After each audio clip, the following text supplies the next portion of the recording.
Commander Elias Varga had trained for over a decade for this mission. The expedition to Kepler-452b, a distant exoplanet orbiting a sun-like star, was humanity's most ambitious venture into interstellar space.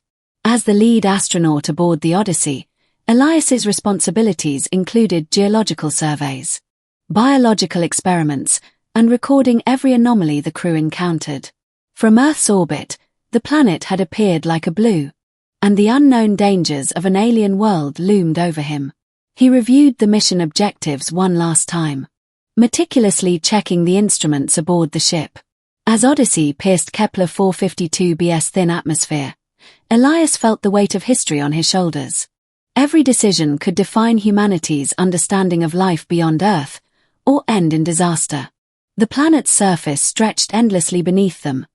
Jagged mountain ranges of metallic rock glimmered under the alien sun, while vast plains shimmered in colors Elias had never seen: purples, silvers, and deep amber.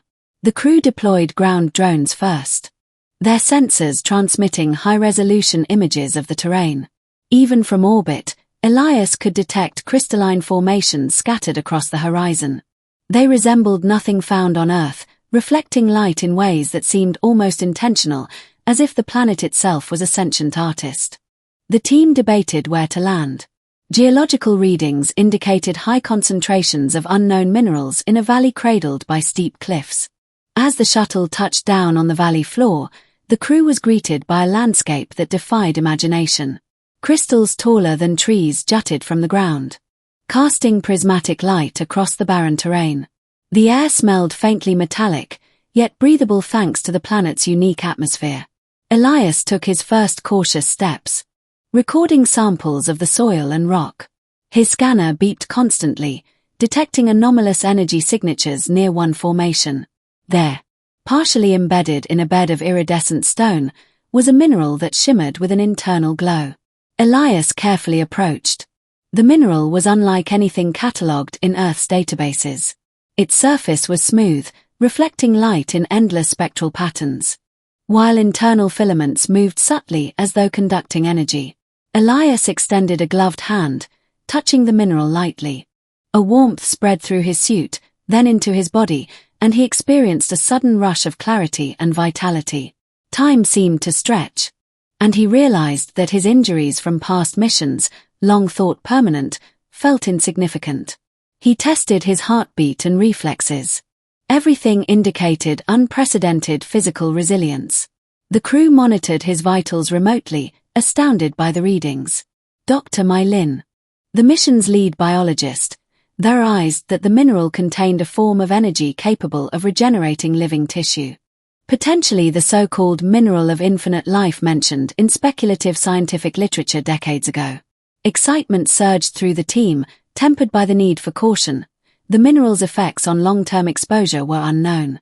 The energy it emitted seemed to communicate through subtle vibrations, almost as if it recognized sentient life. He held it close to his chest and felt memories of the planet's past civilizations, or perhaps the mineral's own history, flash before his mind's eye. Holographic images of creatures walking in harmony with crystalline forests, of rivers flowing with liquid light, filled his thoughts. It was as if the mineral carried the essence of life itself.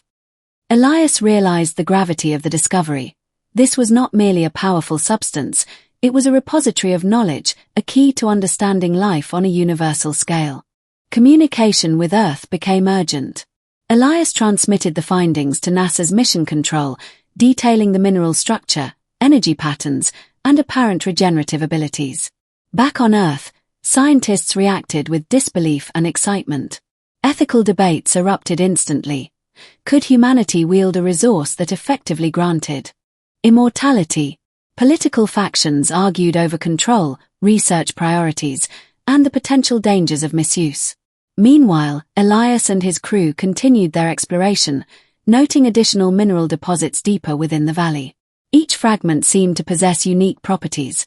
Some emitted light, others healed cellular damage, while certain crystalline forms produced harmonic sounds resonating with lifeforms' biosignatures.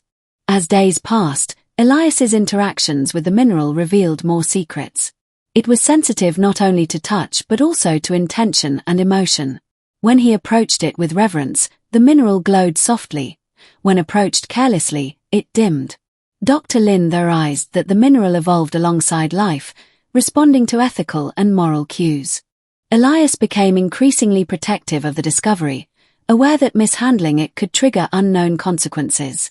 In private moments, he reflected on his own mortality and the possibilities the mineral presented. Could it be used to heal diseases, prolong life, or even restore extinct species? The implications were staggering, and yet, Elias felt a deep sense of responsibility to preserve the mineral's sanctity. Exploration led the crew to a hidden cavern beneath the valley. There, the walls were entirely composed of the mineral, forming a natural cathedral of shimmering light. Strange glyphs, etched into the crystalline surfaces, depicted the rise and fall of an ancient civilization.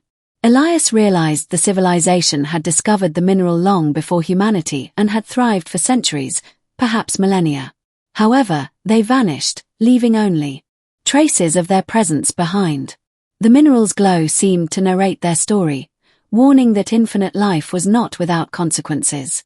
Over-reliance on its power could erode societal cohesion, moral integrity, or even sanity. Elias recorded these insights meticulously, understanding that humanity's first encounter with this mineral must be tempered with wisdom. Nightfall on Kepler-452b brought bioluminescent flora and fauna into sharp relief.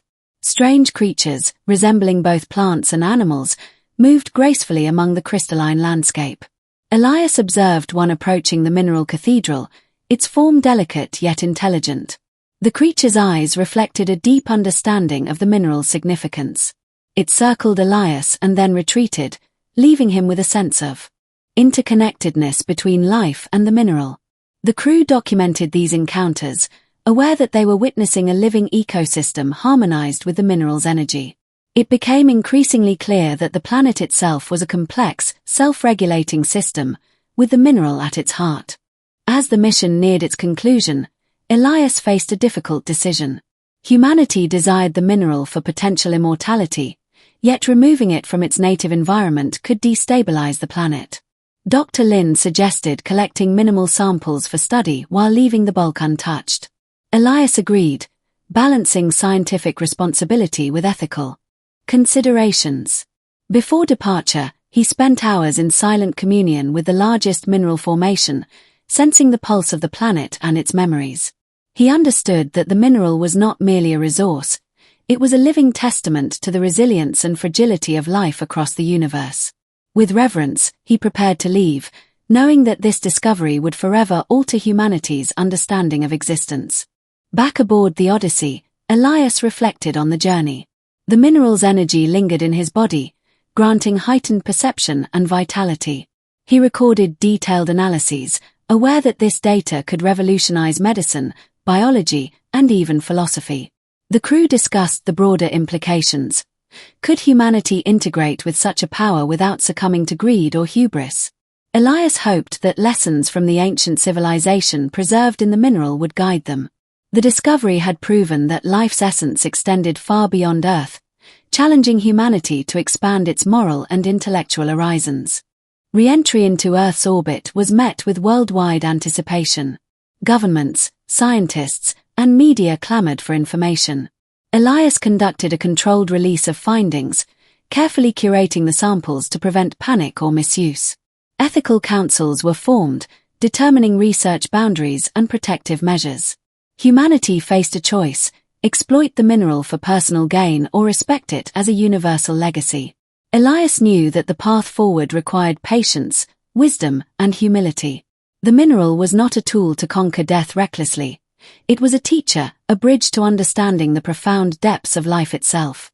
Months passed, and initial experiments with the mineral produced remarkable breakthroughs in healing and regeneration. Terminal illnesses saw unprecedented remission rates, injuries healed rapidly, and cognitive clarity improved. However, Elias and the team remained vigilant, monitoring potential side effects. Societal debates continued. Philosophical, ethical, and religious implications sparked heated discussions. Some feared the destabilization of mortality's natural order, while others celebrated the dawn of a new era. Through it all, Elias remembered the lessons of Kepler-452b.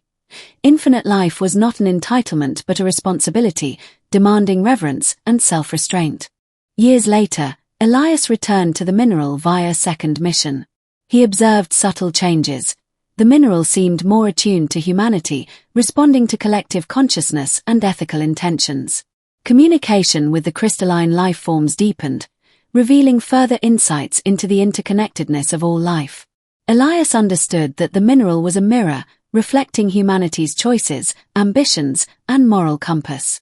Its gift of longevity was not merely biological but spiritual, urging growth, empathy, and stewardship. Humanity's survival depended not on power, but on the wisdom to wield it responsibly.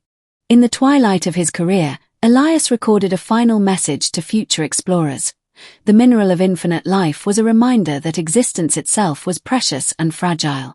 True immortality lay not in endless years, but in understanding, compassion, and the preservation of life's delicate balance. Humanity had glimpsed the infinite, and with it, the responsibility to honor the universe's mysteries. As the Odyssey departed Kepler-452b, Elias gazed at the shimmering valley one last time. The mineral pulsed gently, a heartbeat of the cosmos, carrying with it the promise of life, knowledge, and the eternal journey toward wisdom.